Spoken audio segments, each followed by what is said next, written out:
welcome back ulit sa aking channel. So mayroon na naman akong bagong video mga ka-chicks.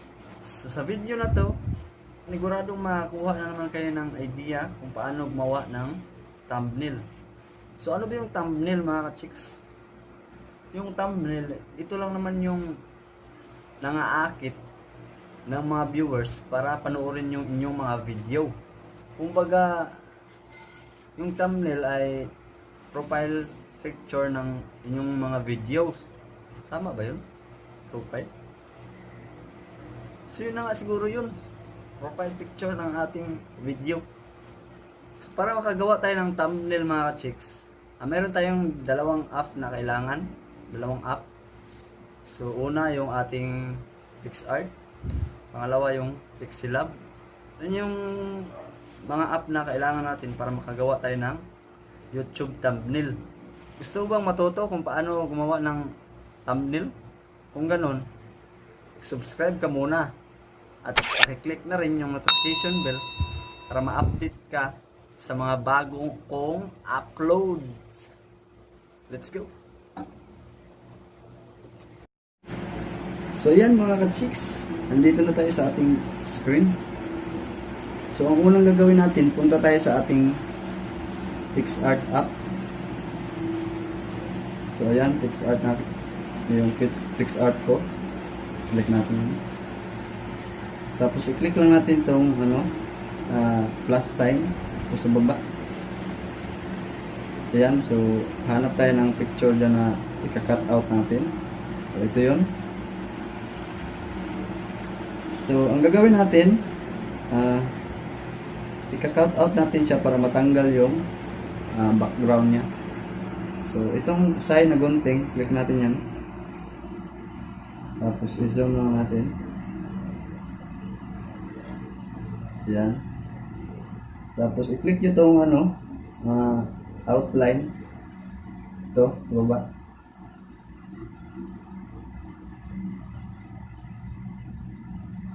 Tapos guguhitan natin siya. Yung picture.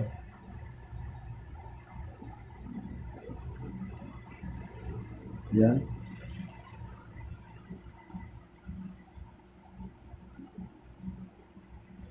Ayan. Meron siyang guhit. So ngayon, i-click natin itong arrow sa pinakataas. So ayan. So kulay red na siya lahat. So meron din dito part sa taas sa sombrero. Ito. Lagyan natin yan. Pero restore natin. Click natin itong restore. I-restore lang natin yan. Yan.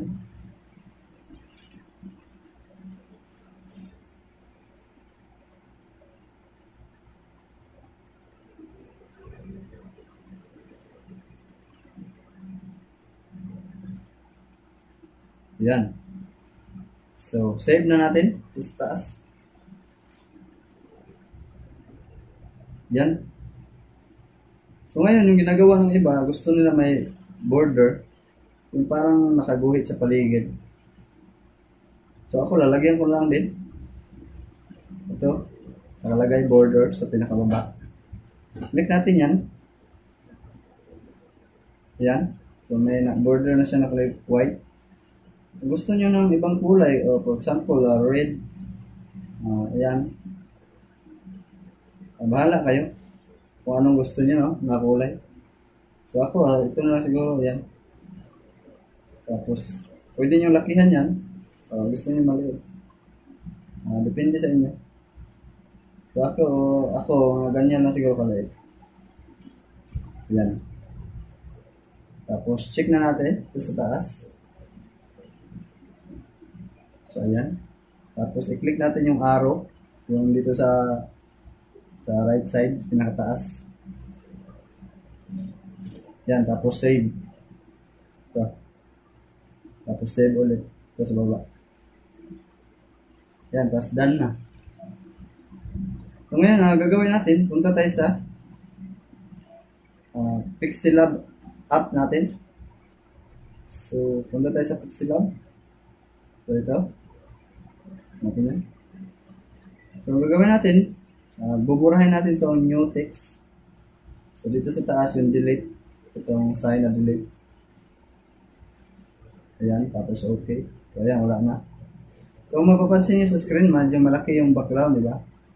So, gagawin natin, punta tayo sa tatlong dot. Ito sa pinakataas, to. Click natin, tapos hanapin nyo lang yung size, image size. So, ito yon. Click natin yan. So, dito makikita nyo, yung width niya, 1 to 80. Tapos yung height, 1 to 80 din. So, ang gawin natin, palitan natin yung height. Yan. So, gawin natin 720. So, yan yung kasi ang size ni YouTube thumbnail. Kailangan ganyan talaga yung size. Hindi pwedeng iba kasi hindi siya magkatugma. So, okay na natin. So, ayan, medyo lumiit na siya, di ba? So, ang gagawin natin, gusto kong lagyan siya ng ibang background. So, meron na akong na-download na background. So, punta lang tayo dito sa plus. Ayan, tapos from gallery. Ayan, so meron na ako dito ng ano. So,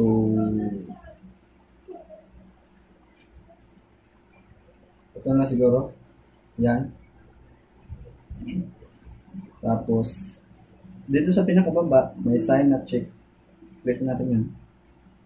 Ayan, tapos, baba natin yung malaking bilog. Hawakan nyo lang, tapos palakihan nyo. Ayan. Dito sa gilid. Okay. Yan. So, gagawin natin, para hindi na siya gumalaw-galaw, dito sa layer sign, itong parang papel, dito sa gilid. Ito. Click natin yan. Tapos, i-click natin yung padlock. Kung makita nyo yung padlock, parang ano pa siya, kulay itim pa siya. Pag i-click natin yan, ayan, kulay pula na siya. Ibig sabihin yan, nakapadlock na siya. Hindi na siya pwedeng galaw-galawin. So, ayan, makikita nyo. Hindi malabo kasi. Ayan, basta hindi na siya magalaw-galaw. So, next na gagawin natin, gusto kong lagyan ng parang effects or parang shadow. So, sa plus ulit tayo. Tapos from gallery. So, ito na lang. Yan. Tapos, check ulit. Tapos baba. Yan. So, baba natin ulit natin. Para lumaki. Yan. So, ayan na siya. Gagawin natin, ang gagawin natin, pindutin natin ito parang octagon na sign sa pinakababa. Ito. Click natin yan. Tapos hanapin natin yung opacity. Click natin opacity. So ayan, pwede, labuan lang natin. Ayan. Ito yung kasi yung parang nagpapalinaw o nagpapalabo ng ano. Ayan. Bahala kayo kung anong gusto nyo. So ako mga 65 siguro. Yan, 65. Tapos check na natin. So ngayon, mag-add na tayo ng picture. Ilalagay natin yung picture na nilagay natin kanina, ginawa natin kanina sa PixArt. So click natin yung plus. Tapos from gallery. So ito yun siya, nakauna. Yan. Tapos i-check lang natin. So ayan na siya. Tag natin. Yan. So, mga ganyan. Ayan. So, gagawin natin. Ipapadlock na natin. Ito ulit sa layer sign, itong papel. Ito. Yan. Hindi pa pala napadlock yung isa kanina. So, ipadlock natin. Yan. So, yan. Hindi na magalaw-galaw yan. Pati yung picture yan. Hindi na magalaw-galaw yan. Kahit anong galaw-galaw natin yan. So ngayon, gagawin natin, lalagay na tayo ng text. So, paano ba maglagay ng text? So, ganun ulit sa plus. Tapos, click text. Yan. Tapos, dito sa baba, i-click natin itong letter A na sign. Click. Tapos, click natin yung edit, yung lapis. Yan. So, for example lang naman ito mga ka-chicks. So, ako, gagawin ko na lang. Lagyan ko ng YouTube. Yan, tapos okay. Ito na siya. So, pwede nyo naman lakihan yan. Litan. Basta hawakan nyo na itong bilog. So, ako, gusto ko lagyan siya ng font. So, dito sa baba. Ito, may font dyan. Click mo yan. Yan, may maraming mga font dyan. Oh. Kung anong gusto nyo. So, ako ito na siguro. Amaran. Bold. Tapos, okay. Yan. Tapos, gagawin ko, i-copy ko lang siya.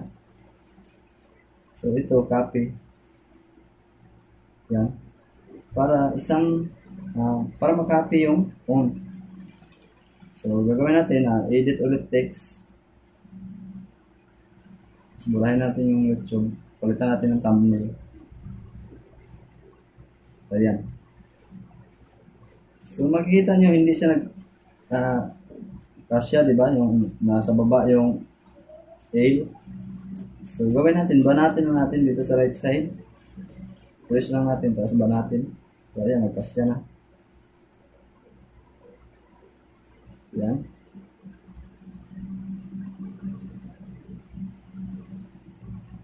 So, ayan. Medyo hindi kasya. So, okay na siguro yan. So, gawin natin itong YouTube. Gusto ko siyang lagyan ng stroke. So, lagyan natin siya ng stroke. So, ito sa baba, stroke. Tapos, enable. Yan. So, gusto ko lagyan ng kulay black na stroke. So, banatin nyo lang kung sa baba. Kung gusto nyo, yan. Bahala kayo kung gaano ka kapal. Sa akin, ganyan na siguro. 15. Tapos, check na. Tapos, gusto ko siya lagyan ng shadow. Yan. So, ganyan na lang. Tapos, offset.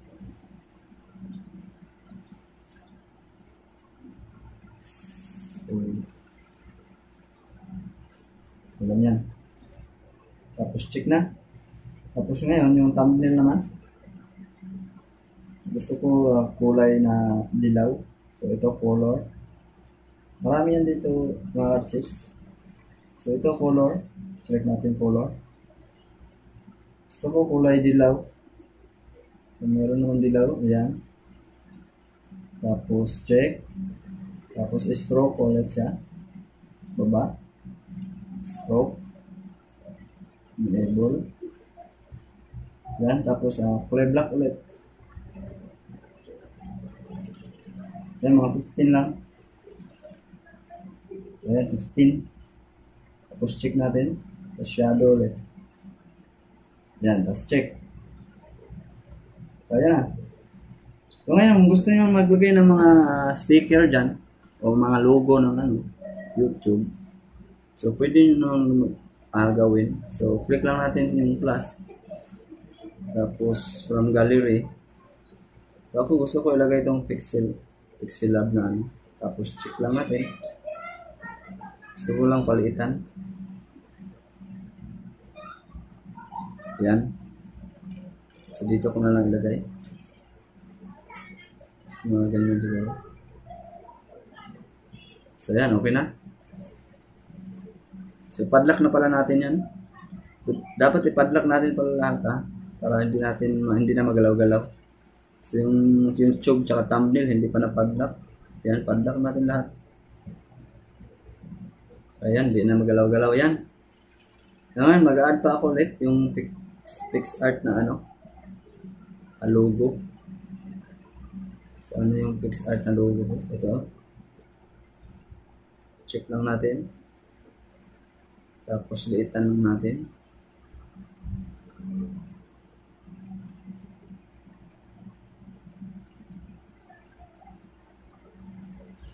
Ayan.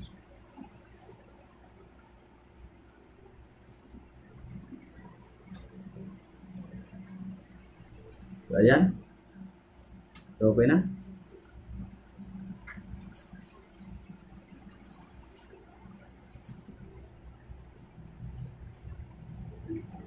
Yan. Tapos, i-lock na natin.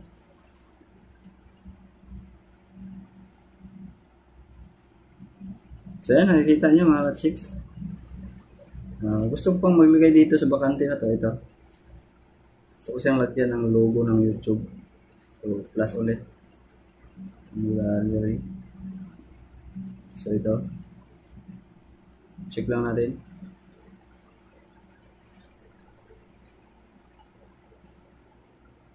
Yan, dito ko ilagay.